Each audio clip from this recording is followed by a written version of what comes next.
तेव्हा 2014 साली रशियाने एक हं, क्रायमिया नावाचा द्वीपकल्प आहे भूमध्य समुद्रात. तो युक्रेनचा ओके. होता, तो रशियाने ताब्यात घेतलेला आहे. तर याची हं, इथपर्यंत हं, आपण त्याची बॅकग्राऊंड सुद्धा घेतो.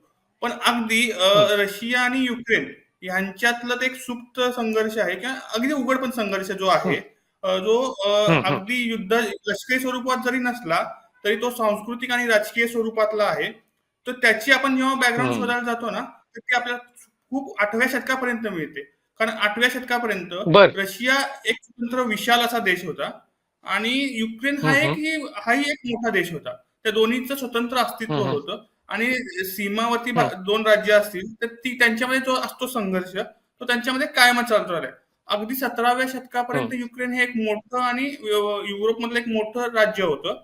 त्या आणि इकडे हं. रशियामध्ये झारशाही होतीच होती.